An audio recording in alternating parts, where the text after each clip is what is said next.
not want to hear. CNN, MSNBC, Fox News. Tired of the same repetitive government narratives? Then wave goodbye to the distractions and rhetoric of corporate media. For this is Anti-Media Radio.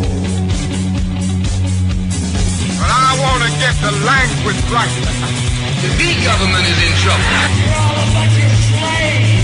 A bunch of slaves! What we need in the United States is not violence and lawlessness, but is love and wisdom and compassion toward one another. What's your definition of media? And now, here's your host, S.M. Gibson.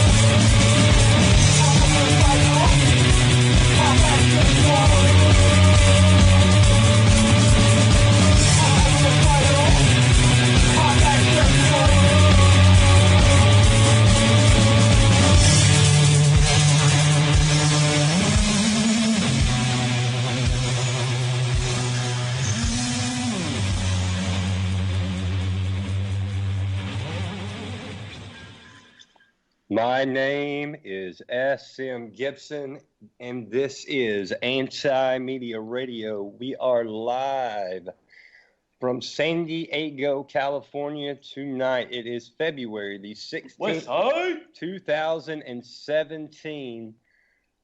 A lot is going on in the news, but I think that's pretty repetitive at this point for this show and for almost any show ever since Donald Trump took his place in the Oval Office. We had an absolute insane, crazy press conference today, which, depending on how you look at it, it was either really, really humorous or really, really terrifying. We are just a little under 24 hours ago on this very station on UCY. There was hosted the great Anarcho debate, and we were joined in studio, sitting directly next to me, which was the host of that debate last night, Mr. Nick Bernabe. What is up? What up, everybody? Thanks for having me on, man. Yeah, that debate last night, hopefully everyone got to catch it. I know it could have been a little better. It started off a little slow, but it definitely had some interesting conversations, man, and that's what I'm trying to do, is bring out some new conversations, because we've had a bunch of old conversations, and the entire political atmosphere right now in the United States for the past several decades have been based, in fact, even from the founding of this country, have been based on very, very old ideas. And old ideas have got us to a certain point, but now we're at a new point, and technology is becoming ever increasingly, advanced. And I think that it's time to start applying new philosophies to go along with these new technologies that we have. And so last night we were trying to push the envelope of anarchist thought, which I think is on the cutting edge of the philosophy of freedom at this point. Of course, I don't think the world is ready for anarchy right now. I don't think people are ready for anything, and they just need to not be idiots for just a little bit. Just maybe for a day, Let's try That's not being. the truth. You know what I'd like to try? Try not being an idiot for a day, and then the day after we could try freedom. Maybe. Well, we got a long ways to go until that. Speaking of freedom, he is the freest man that I know. I'm going to go ahead and bring on Mr. Shannon Madden. Shannon, what's going on? I thought you were going to say, speaking of idiots, but whatever. Living the dream, yeah. There's a lot of crazy stuff, and it's just every single time you open up your computer or open up your tablet, or anytime you walk down the street or check a headline out, it's just gotten crazier and crazier and crazier. And yeah, we got a lot to talk about tonight, don't we? We do that. Just so everybody is aware, I definitely want to hit on this before we get down any rabbit hole of conversation we may venture down tonight. But there is a ton going on in the Middle East right now. There's different reports from all over the Middle East, Yemen and Afghanistan and Syria, and even Iraq, of innocent civilians being killed. Of course, what's new, but it seems like they're coming in even more rapid fire than usual, and that's probably got a lot of reasons for that. But please, for anybody out there listening, you can check out the front page of the antimedia.org right now. There are multiple stories up about the different horrible events going on in the Middle East that are unfortunately being funded by the U.S. tax dollar. And of course, one thing people need to remember is in Yemen, it's being carried out by the Saudi-led coalition, but just remember who's funding that, again, the U.S. tax dollar. But the headline right now on the front page of the brand new homepage of independent media, WikiLeaks, CIA plotted to infiltrate every French political party. This is just a day after the fact that we had MSNBC's own Keith Olbermann talking about how the only time that the United States has interfered in an election was roughly 70 years ago in Italy. And so that somehow justified allowing Russia to interfere. And then today we have, which is what people believing is the Vault 7 from WikiLeaks. That went back to this French meddling was in 2012, right? Yes. Sarkozy and that whole deal. Everyone's like, oh my God, Russia meddled in our election because they were rooting for Donald Trump or whatever. And then it's like, well, no comment on that, but let's look at what we've been doing real quick. And 2012, we had a plot to infiltrate every single major political party in France. And also right around that time during the last Mexican election, the U.S. was meddling in their election as well, which has been now uncovered through leaks or declassification. The documents show, by the way, that it was human, on-the-ground, actual people inside of the political parties, as well as electronic infiltration of every major political party in France. The operation targeted the French Socialist Party, the National Front, and the Union for a Popular Movement, which is who's now winning the current election, Ms. Le Pen. Then you also had Francois Hollande, and then, of course, Sarkozy, Strauss-Kahn. This was 4 years ago. We're not talking about 70 years ago, Mr. Olbermann, go back to Sports Center. We're talking about 4 years ago. And we act like that we're innocent and we never do all this stuff. I mean this sincerely. Now, can I give you any factual base? No, but my gut tells me I would like for somebody to prove to me of any election around the world the U.S. has not been involved in. I'm going to need to see the evidence for when they haven't gotten involved in it. Because I bet you I can show you way more that they have than they haven't. And that's because WikiLeaks hasn't released the documents yet. Pot, meat, kettle. Yeah. And something people need to remember when we talk about Russia, I or you out there, and I hate to say this to you, Shannon, but you are not as important to the United States government as Vladimir Putin. You're just not. You're not as big of a player in the world scheme of things, and neither am I. And guess what? They're able to track everything you do. They know every email you send. They know every phone call you make. They know everything you do through electronic communication. So they knew everything Russia has done and what is doing and was doing, because that's how the United States works. That's how the technology works. So please spare me for the millionth time. There's still no evidence, despite the fact we have the media. Of course, it's one of the many things they like to attack Trump over, because they attack him over stupid stuff. There's real stuff to attack him over. There's real stuff to attack him over. Banning people from this country, not, separating families. I think they have a hard time really, really going after that one because Barack Obama deported 3 million people. So, they're kind of admitting that their own guy did the wrong thing by really attacking Trump on that one. But they can certainly have these made up scenarios, these neocon, we're going to blow up the world, Hillary Clinton, Mitt Romney deals. And, you know, we're still talking about Russia a month after Trump's been in office. Well, I do have to say that Russia is now currently parked off the eastern seaboard. I mean, what's that all about? Oh, wait a minute. They've always done that. They've been doing that for many, many, many years. That's some of the chatter.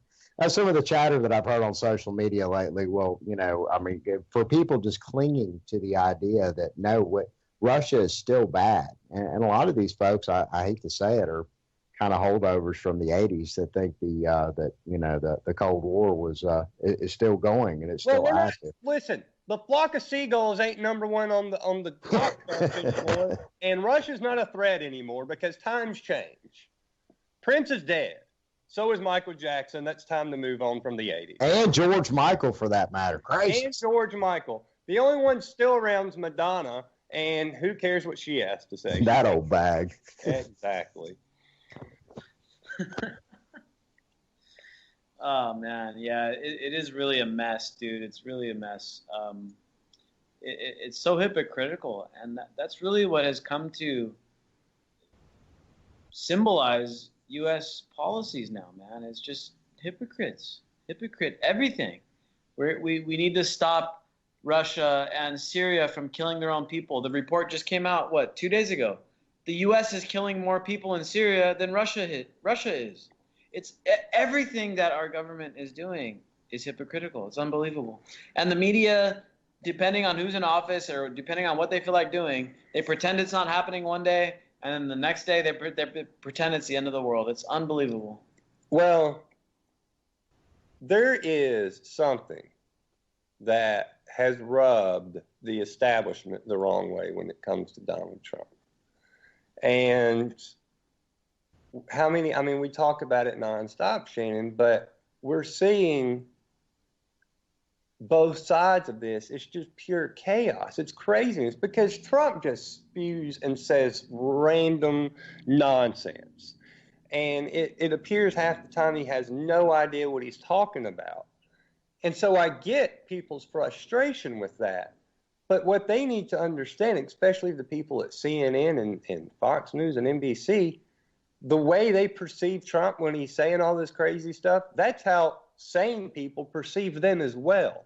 Because they've been lying to us for years, over and over and over. And maybe they think that because Trump says all this nonsense, that they're going to be trusted again. But that's not how this works. That's not how this is going to work at all. You may have a few people that start believing it, but the divide is growing ever deeper. And, you know, I don't see any way. There's no turning around at this point. There's no turning the car back around and going back home. We are lost out in the middle of nowhere. And, I don't know how we're supposed to get to where we think we're going. This country is way too big. It is way too divided. People are way too emotional. People are way too uninformed. And people are way, way, way into themselves and thinking they know everything. And these people that think they know everything, unfortunately, know absolutely nothing. Because I'll tell you right now, I think I know absolutely nothing. And when it comes to being informed of what's going on in the world, we cover a lot broader topics than these people have any idea about on this show. They hear these talking points. They speak with emotion. They somehow they've got it, they're convinced that Hillary Clinton would have been better than Donald Trump. Guess what? This is how bad it is. This is what we've been talking about. This is how bad it is in the United States. He was actually the better choice. And look how terrible it is. And we didn't get here overnight. When for 8 years, and for the past 3 years, Nick, we've been posting stories up on the antimedia.org, very, very, very similar to the stories that we have up there right now. This many group of people been killed in overseas. this many group of people being killed overseas. Hey, guess what? We found out a new technology. They're spying on us. We're pretty much the people that are keeping up with the real news and trying to inform people of the truth.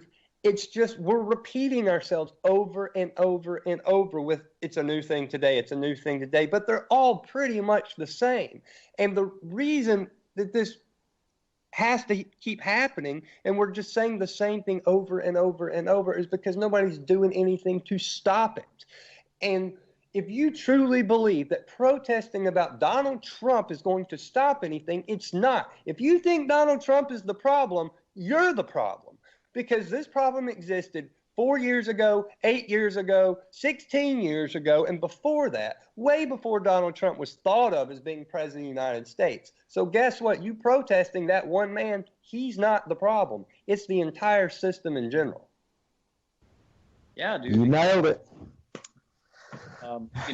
This we could have been stemming the strength of the executive branch during Obama, but unfortunately, all of the people out there marching against Trump right now look the other way, while Obama basically helped give Trump a bigger and stronger platform to operate on, And so this hypocrisy that goes on with partisan people out here in the United States, and you can't blame them 100%. I mean, everything in our media, everything in our pop culture, everything in our education is based on bipartisan politics. Republican or Democrat, if you're not one of those, basically you don't exist according to pop culture and the crap that you see on TV.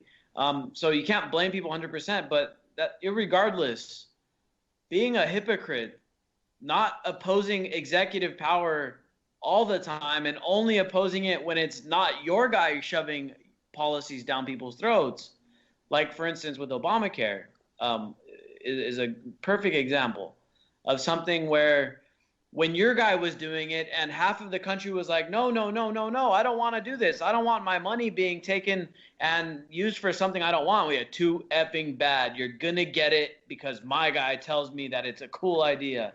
And then all of a sudden another guy comes in office who was elected in part a reaction to Obamacare and to those kind of policies, comes in, and now he has all this executive power, and he starts ramming his policies down our throat. We are all going to pay for this big-ass wall, and too bad. And now all of a sudden his supporters are like, yeah, that's great, that's awesome. And all of a sudden the people that were supporting Obamacare, whoa, we shouldn't allow politicians to force us to pay for something we don't like. It's like, you guys, are you not understanding the problem here?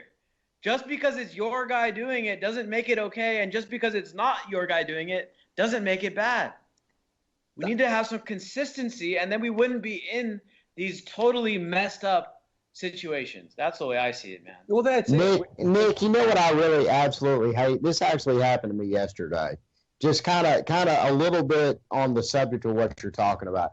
Here in the South, I'm coming at you from Birmingham, Alabama. Here in the South, when you're a Southern white male and you're approached by another Southern white male, it is automatically understood because they see that you're white and they hear your Southern accent that you voted for Trump. And I got cornered by this guy yesterday at work. He's, kind of jibber-jabbering about all these great things that Trump's doing and this, that, and the other. And of course, the guy was also like he was my liaison, my contact there at the job that I was to do. So I couldn't be rude. I couldn't really wake him up per se. And I just had to kind of sit and listen to it. And as he's having this conversation with me about all this stuff that Trump's doing, we get on the elevator with an Arab American. And you want to talk about a very, very uncomfortable elevator ride up 3 floors. Because, it's just, I absolutely hate that. And I hate that, because especially down here, it's all about being a part of a team, and you got to be a part of our team. And you can't be for them. Those people are evil, blah, blah, this, and so on and so forth. And, I don't get that. And now that I'm, it's taken me a while to finally come to this point of view politically.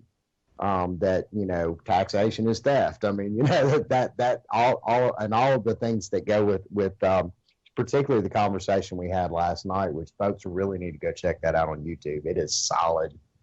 I don't know, man. I hate the fact that everybody feels like they need to be a part of a team.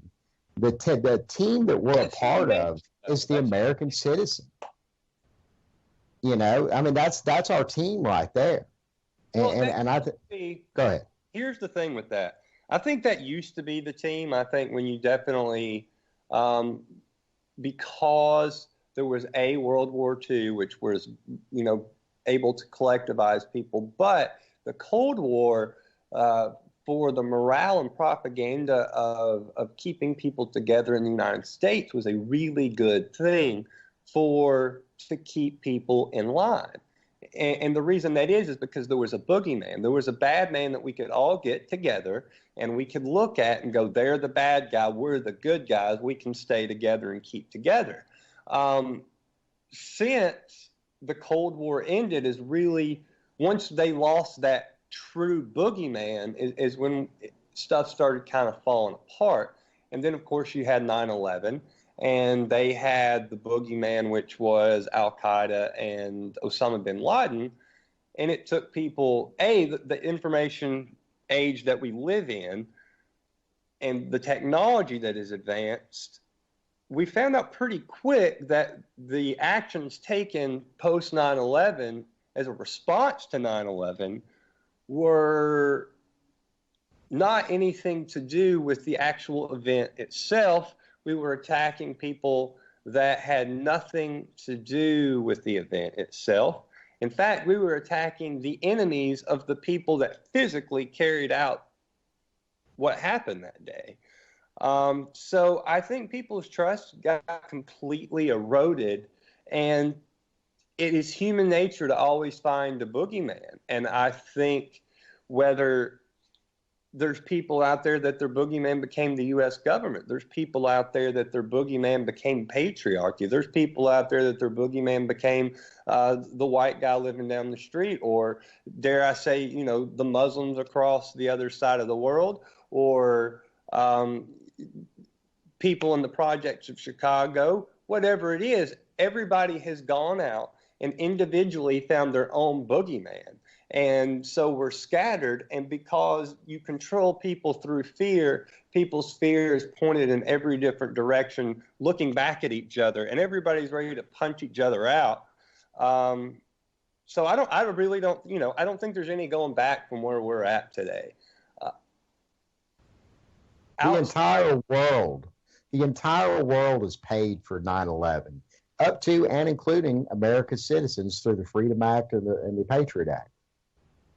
Oh, yeah, there's not anybody on the planet that I don't think has probably been affected by 9/11 in some way, shape, or form, whether you see it or realize it or not. I mean, well, with the exception of Saudi Arabia, of course. It completely changed the world. I mean, we're living in a completely different age. And, you know, I think that age lasted for about 16 years. And I genuinely think we're living in a post-satire age now. That it's so ridiculous. All you can do is laugh at the theater that's going on in front of us. It's too far gone. And I know that probably sounds very pessimistic and, we're all going to, look, it's done. It's done. And the best thing you can do is love the people around you. Take care of the people around you in your everyday life. Stop living your life inside of a screen. That's it.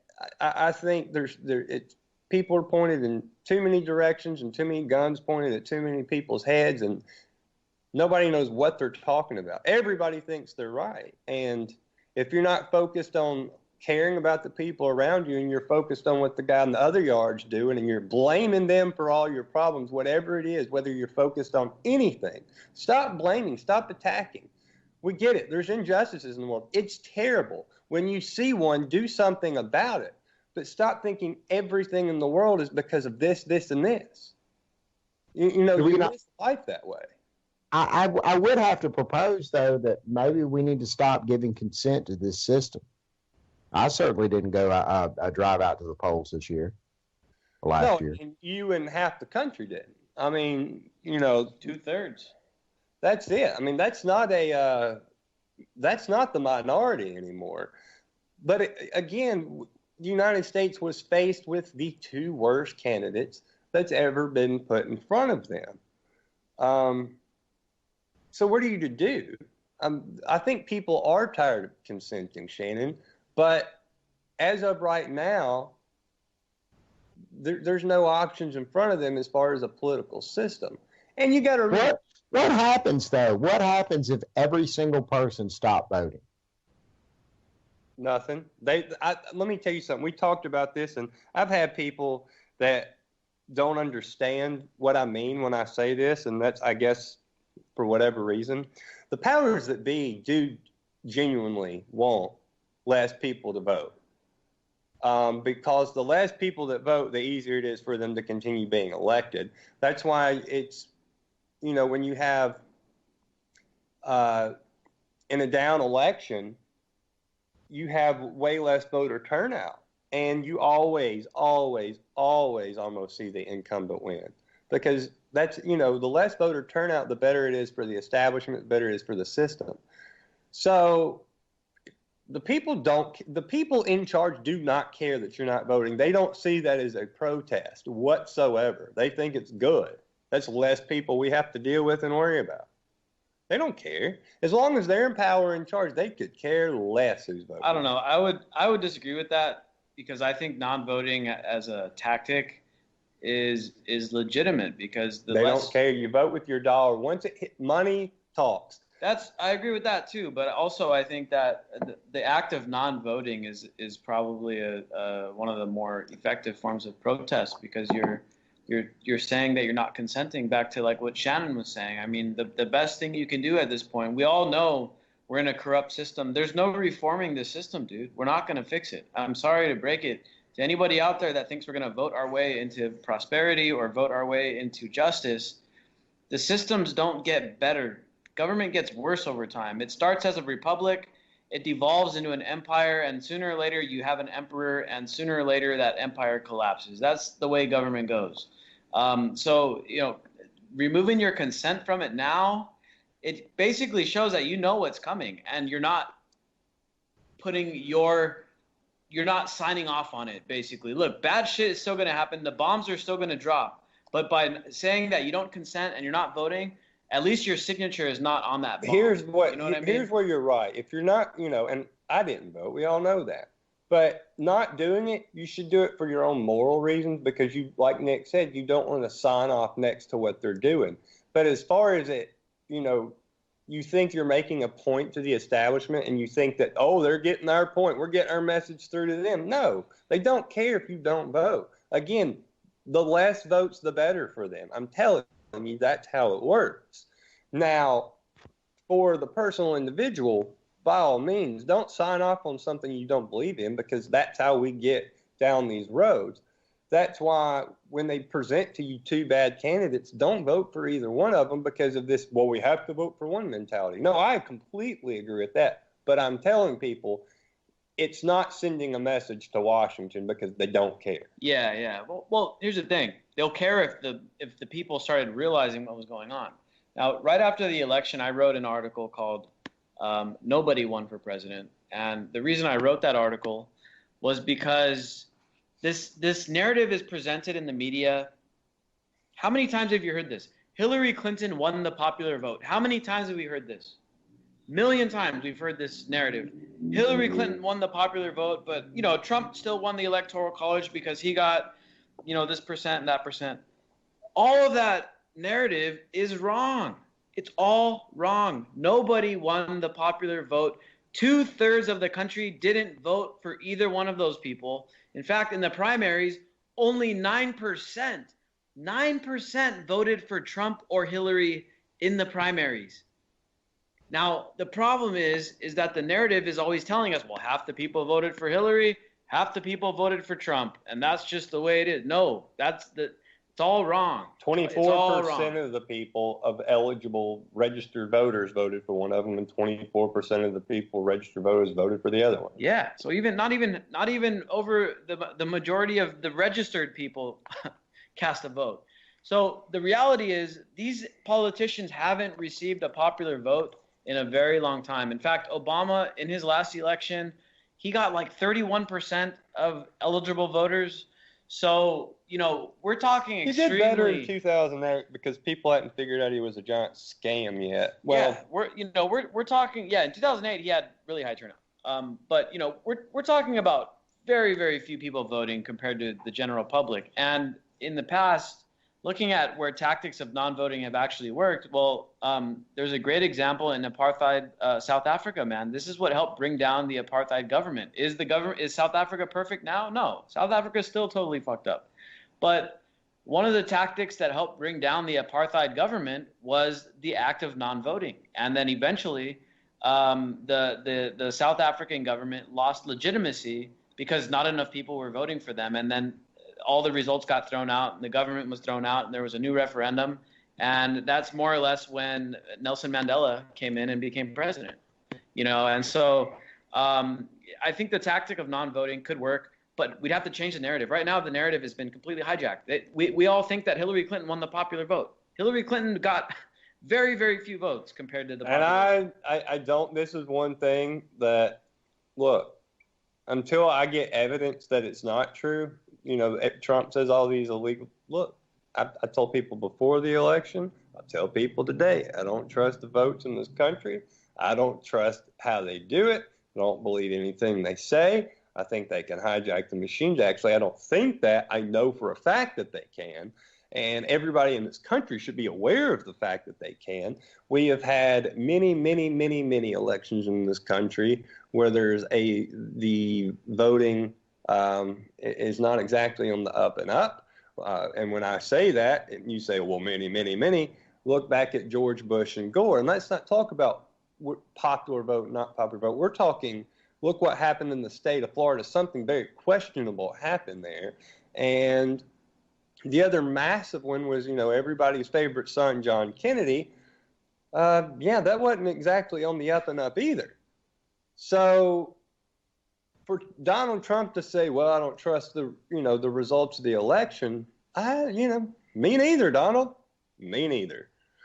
But, we are where we are, and we have to deal with what's in front of us. We have to stop focusing on our neighbor. We have to stop blaming the person that we think has caused all our problems in the world, because it's completely asinine to blame everyone when truly, legitimately, the real problems is the fact that the problem's been us. It's you. It's when you look in the mirror, your consent for the atrocities and the terrible things that go on, unfortunately, with your consent, because your consent comes through your paying of taxes. Your consent comes through not speaking up, and it's everybody. It's me. Look, it's everybody. This isn't to be on a high horse and to be morally superior, because we all do this. Every single American citizen does this. We consent in one way, shape, or form. And look, going back to right now, the front page of the antimedia.org, I'm looking at U.S. admits using radioactive weapons in Syria that left thousands of Iraqi babies deformed. And it's actually a story from the Free Thought Project, but it's a story we've had posted a couple of different times on our page the past couple of days about the depleted uranium that we apparently were using in Syria, that we all know what happened when we used it in Iraq. We've also seen stories of Assad using chemical weapons. We've seen, did you see the 9 women and a child killed in an air raid in a Yemen funeral? We're talking, these are all things carried out by U.S. tax dollars. Yeah, and they're sitting there. Obama drew his red line back in 2013 and said, if Syria uses chemical weapons, we're going to go in there and overthrow the government, right? And so that didn't end up happening for whatever reason. So we went in there and started using radioactive weapons. Does that make any sense? It's like, look, we can't allow this man to be awful to his own people. We can't allow him to use chemical weapons on his own people. That's unacceptable. So we're going to go over there and use radioactive weapons on his people, which is somehow acceptable. Like, how does that make any sense? Again, going back to the hypocrisy. In Yemen, Saudi-led coalition airstrike near a school. I mean, this is up today. Like, the past couple of days, we can go down the list. It's just over and over and over. And posting stories, it's just, again, like what I was saying earlier, we're on repeat. We're on repeat. There's no breaking news. This is all the same story every single day, except the names are changed just a little bit. The numbers are changed just a little bit. Nobody cares. Nobody cares. That's why I think half the protests so far today was a little different than the protests that they had today, but I think all these protests are absolutely ridiculous and stupid. What are you protesting? Do you not realize what we've been doing for all these years, and you say nothing? You're still saying nothing. It makes no sense.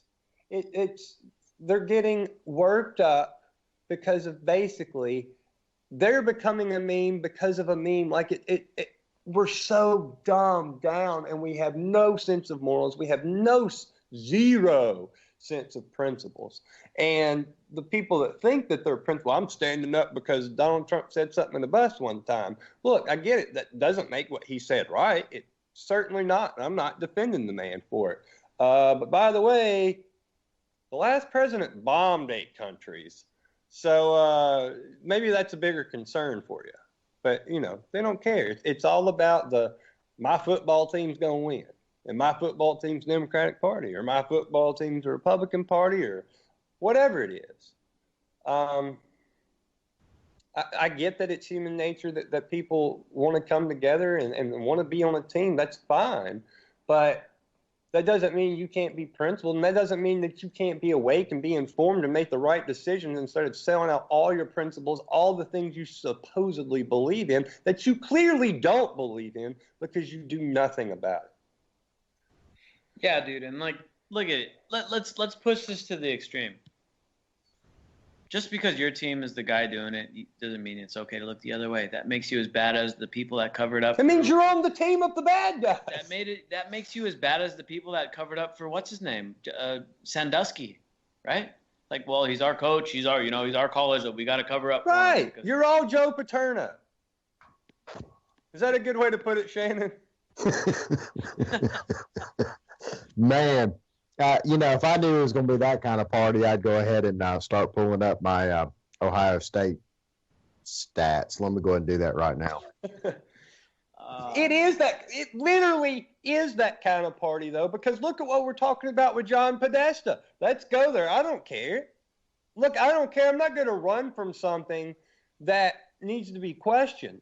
Now, can I sit here and tell you, well, clearly Pizzagate's 100% real? No, I can't tell you that, but I can tell you this much. There's a lot of questions, and somebody with a lot more power than me needs to be investigating something because there's a lot more questions that are still left open-ended than have been answered.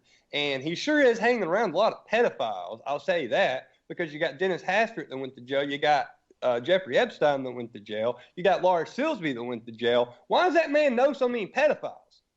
Have you seen his art collection? Man, that's some weird stuff. I don't care. I'll go down that road. It doesn't mean I can tell you for a fact there's something happened. Of course not. I can't do that.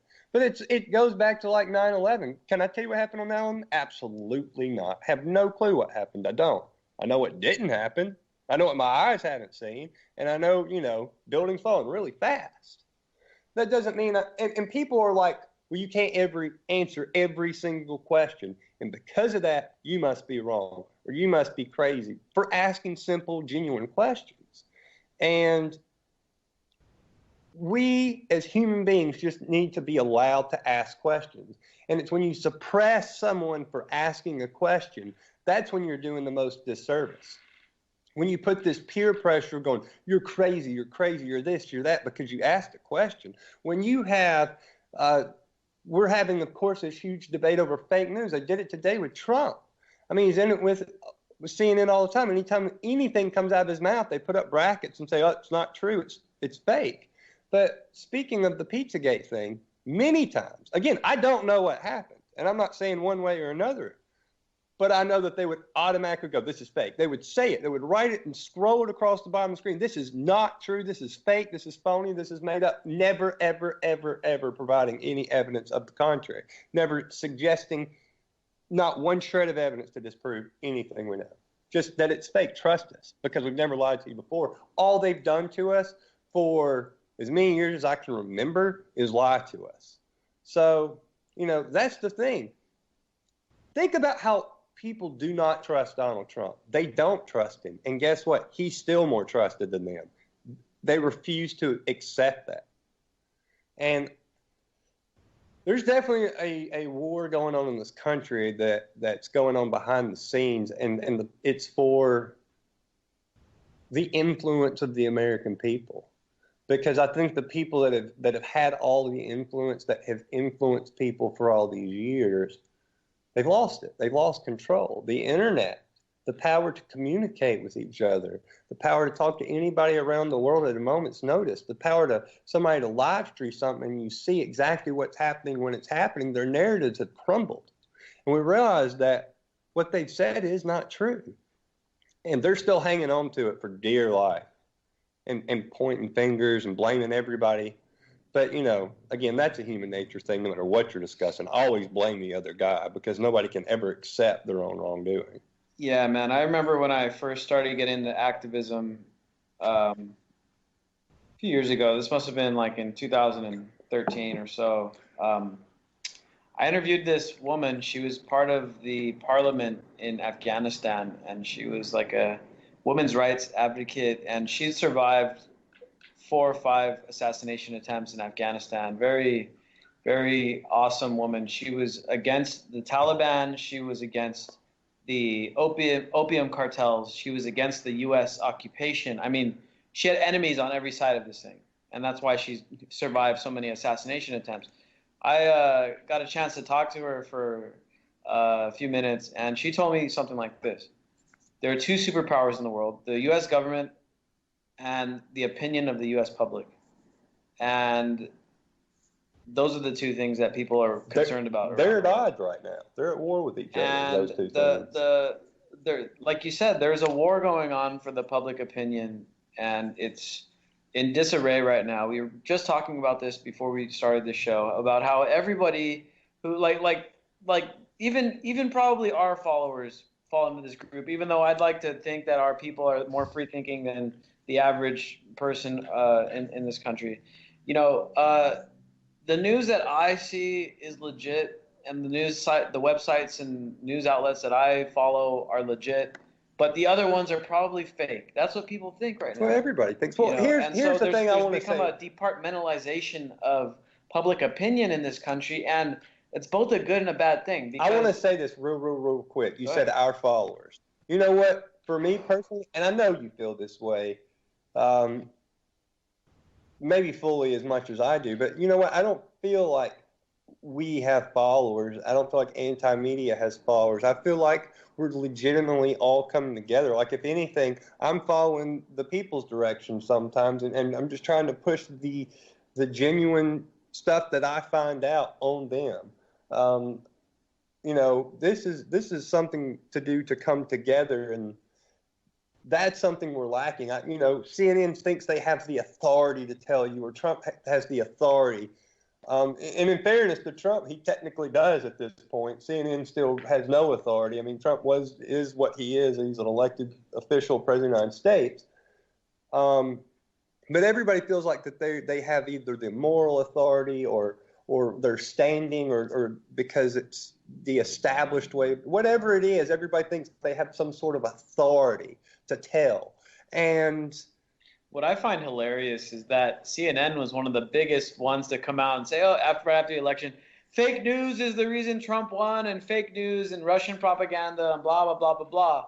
Now all of a sudden, and he flipped it on them. Now all of a sudden, CNN is in front of the gun on the fake news front, and now they're like, "Well, is it fair to call this fake news? Isn't that a threat to the First Amendment in this country, Mr. President?" Like, you guys didn't have a problem with calling us fake news a month ago, did you? Calling us Russian-funded propaganda a month ago, did you? They didn't care back then about the First Amendment and free speech. CNN, for all I care, can go to hell, dude. Screw CNN. Hey, Nick, quick question. Did you buy a car with that check from Russia? Nah, dude, no. I just got a bunch of caviar. They paid me in caviar. Ooh. Where? I actually got money, and I spent every single bit of it on blow. There you go. It was awesome. I got so much caviar, I've been snorting that stuff. You know, I've never tried that before. I'm going to have to give that a shot. I love caviar. Oh, geez. Just so people know what you do have to know, it's all 100% true what they're saying. Nick snorts caviar off of, I don't know, DVD copies of Scarface and The Little Mermaid. Do people still have DVD players? I haven't used mine in like years. I'm not sure. Is that a thing still? Netflix, they didn't kill it? Innovation? I've got a VCR somewhere. I'll say this about the protests going on now. And I know a lot of people in our circles are like, yeah, but, you guys need to just shut the hell up because where the hell were you during the last 8 years? I understand that, and I agree with I don't think people should shut up. No, I don't think people should shut up. I think that they need to be protesting for the right reasons, and they're still not. They're protesting, but they're still not protesting for the right reasons. Yeah, so what I want to say, man, is that over the next however many years Trump is president, whether it's 4 or 8 or 2, doesn't matter. Now is the time to start building a unhypocritical movement that genuinely stands up for principles of let's just put together 3 simple things. We're against wars of aggression. We're against parasitic financial policies. And we just lost all the Bernie people. We're against extreme militarization of the police. I mean, these 3 simple policies, if we were to stand up and say we stand against these horrible ideas on principle, regardless of party, and we said we're going to stand against it whether it's Obama or Trump or Hillary or Bernie or whoever the hell next person gets elected, then we would be going in a very good direction. We'd start building a movement that maybe some people in this movement are Democrats and some people are Republicans. The window to do that was under Obama. The window to do that was under Obama. It was. That was the time the difference could be made. That was the time for a real change to be made because you had a Democratic president. You had this beloved to some people president, the first black president, Nobel Peace Prize, blah, blah, blah, blah, blah. And if you could stand up to him and say, no, this is wrong. This is wrong, and we need to stop this. That's when there was a time to grab somebody's ear. We did it once. 2013, we did it once. We did it once, but that was a time for people to come together and do something. Right now, look, enjoy the show. It's a 4-ring circus right now. It's chaos, and it's in every single direction. We're talking the establishment left, okay? The establishment, Hillary Clinton, whatever, CNN, whatever you want to say it, chaos. Look at the Republican Party, Donald Trump, chaos. Look at the people that are against everybody in the streets, chaos. It's chaos. There's a million different fires going on. It's chaos in every single direction. And one thing that I find very fascinating is the fact that the government is in such massive disarray right now, yet we are still killing people over in the Middle East like clockwork. Exactly, man. And that stuff is those policies those are unelected policies, man. Doesn't matter who's in office. Those fools are going to be dying on the other end of our bombs. And if we didn't learn that under Obama, I don't think we'll ever learn that. And the truth of the matter is, man, and this is where the debate goes a little deeper here, dude. And this is the thing that is going on right now with Trump and with the deep state and the intelligence community. They're slapping him around, dude. They're telling him, hey, we're going to do what we do, and you're not going to get in the way. You can tinker around the edges. You could build your wall. You could do this, and you could do a few things here and there, just like Obama was able to do Obamacare. And we'll give you a few things. We'll throw you a couple bones, dude. But you're not going to get in the way with us and Saudi Arabia and the petrodollar and the NSA and all that stuff. We're going to continue that stuff. And right now, Trump probably was like trying to resist it, and now he's getting slapped around. They just sunk his guy Flynn. High-level military guy. They just leaked some of his phone calls, and boom, he's gone. They're just giving Trump some. They're letting him know what they can do. And this is going to be a battle. I don't think Kucinich is wrong. I hope you guys saw that video of Kucinich. It's on the anti-media on the front page right now. But Kucinich was talking about, and Ron Paul has also said something similar, and several people have now come out and said similar things, that there's a war going on between the Trump administration and the intelligence community. And I'll tell you what, dude, I don't think Trump's going to win. I hate to say this. This is what's really scary about it. Trump's the one fighting on the side of the people in that fight. That's what's really terrifying. But guess what? Like you just said, I don't think Trump's going to win, because guess what? The intelligence community does what it wants, when it wants, how it wants, and nobody is going to tell them what to do. Yeah, I mean, Trump does have some independent power. Well, he has some independent thinking. I don't know if he has independent power. Not against them. Not against. No, I'm sorry. No, that's what I mean. Look what they just did to Flynn. Just look what they did to Flynn. Yeah, I mean, Trump's a billionaire, but he's not a super rich billionaire. But he's a billionaire. He's got a solid base of support, which makes up, I would say, I mean, judging by the people that actually voted for him, what was it, 20? It doesn't. When you're talking about the CIA, when you're talking about the CIA, I don't care if it's 90%. We're talking different terms now. We're talking about something way, way, way different. When you're talking the intelligence community, you're talking the CIA, and with the technology that exists, no. It is what they want, when they want, how they want. They have the technology, they have the dirt, they have the power. They know stuff that we will never even dream of knowing. If we even probably knew 10% of it, there's no telling how the people would react. Even as lethargic as they are about this horrible stuff that goes on, there's no telling what the truth is going on in the world that the intelligence community not only knows, but has probably helped orchestrate many times over and over and over and over. I mean, just look at Libya. That's one that they kind of eventually was wink, wink, nod. We did it. Because initially we didn't have anything to do with Libya. Oh, it was just look. We know Gaddafi's bad. They got tired of him. We didn't do that.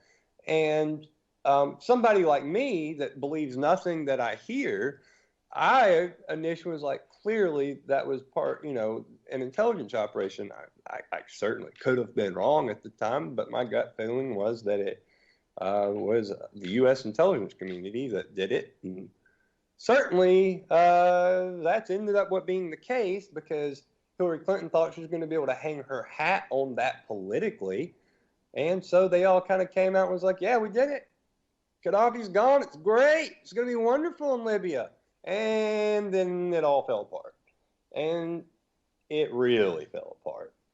And then they all had, blood on their hands and mud on their face. But what's new? That's pretty much the typical look for almost any federally elected politician in 2017. Not all, but most. We were talking a little bit earlier, and you know what? Clearly, we can all have a million different answers for how to fix this, how to do this, but we have to also live in reality and see what's in front of us. And I would like to see a Democrat and Republican run on the same ticket, but I would like to see like a Tulsi Gabbard or a Justin Amash or Thomas Massey like run on the same ticket. People that seem to have on some level the interest of the people at least say, hey, stop killing people. Yeah, dude, it's time to buck these two parties that have shit us down the drain for who knows. And I think that's how you get rid of the two parties. You have people from both sides go, what are y'all doing? And come together. Because these people like Tulsi Gabbard, like you can name several of them, Rand Paul, Justin Amash, these aren't Republicans and Democrats per se. These are people who are passionate about politics that understand the only way to win elections at this point is to run within those two parties. And well, Trump was part of that. Yeah. Trump was pretty liberal Democrat for most of his life. I think he ran where he felt like he could get elected by playing his odds of the politics. Well, I mean, on that subject, Bernie Sanders did too. Sure, absolutely. Yeah. Bernie Sanders is an independent and was not a Democrat, and he's an independent right now. And the Democrats, you better believe it. And he's like, well, all right, you guys need to vote for Hillary Clinton. I'm going to go back to my seat at the Senate as an independent. I'll say this for poor old Bernie. He's still talking. He's still saying what he believes is right. He's still fighting for what he believes in. He's still doing his thing. Hillary Clinton went away. She disappeared, other than to make her two snarky tweets that did you see the one about she responded to Pizzagate the other day? Good grief. Oh, no, I didn't hear this. Oh, my God. Just go to Twitter. I'll send it to you after the show. Yeah, link it up. I will. I don't even want to get into it right now. We've only got about 5 minutes here on the show. Yeah, we've spent enough time on Pizzagate tonight as it is. Yeah, but whatever. But at least Bernie's out there still following through with what he believes in. Hillary Clinton believed in herself. She lost, and so she went away. The end. But it's funny. Look, the Democrats are in shambles and barely almost exist anymore. The Republican Party, I think people think because they won the election, everybody thought the Republican Party was going to be decimated at the end of this and was no longer going to exist. How often did we hear that over the course of the election? And now it's the Democrats that are facing that reality. But I don't think that the Republican Party magically healed overnight because Trump won. I still think there's a ton of infighting. Everybody's at each other's throats. I mean, this is something that the American people need to attach themselves to if they actually want to make a change. And it doesn't have to be this, anarchical society, because there's a lot of people that aren't interested in that and aren't prepared to do that. But what you can do to make a difference, that we all can do, is we need to get past just the two-party system. That's it. The legitimate oligarchy that we have in front of us. And both of those parties neither party is serving the interest of the American people. Period. At all. Zero. It's not happening. So, wouldn't you agree, Nick? Yeah, dude. I mean, it's going to be a process, right? It's not going to just happen overnight. I think the major battle is fought in the mind, and it goes back just to what Shannon was saying about withdrawing consent. I mean, that's step one. Step one is understanding that you don't have to give consent to someone else to tell you what you're going to do with your life, or with your money, with your work, or with your love life, or with your personal choices, or with your drug habits. I mean, are you going to say, oh, well, I can do opiates because a politician says it's okay, but I'm not going to smoke weed because a politician says that's immoral? It's about time that we start winning the battle in our own minds and saying, you know what? I'm not going to let someone else choose for me what is good and what is bad for myself. Now, sure, there should be laws against, at least for now, against doing bad things to other people until we get to the point where people just know that it's not okay to do bad things to other people. In fairness, we'll never get to that point. Yeah, That's completely unrealistic. But, we got to win the battle in our minds, dude. And that's where it's at. The state, and it's just like here in California, dude. Scott, tell me how free it is out here. Everybody from around the country tells us, oh, California, they're a bunch of commies, they're a bunch of liberal snowflakes, their government is out of control, blah, blah, blah, blah, blah. Have you had the government come down on you since you've been here? It's a lot freer than you think because we got a sick government.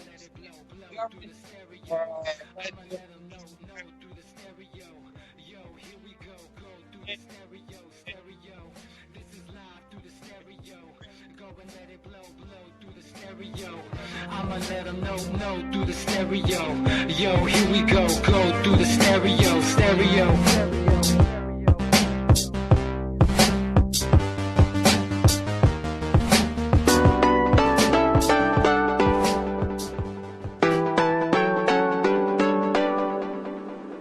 You are listening to UCY.tv. Why don't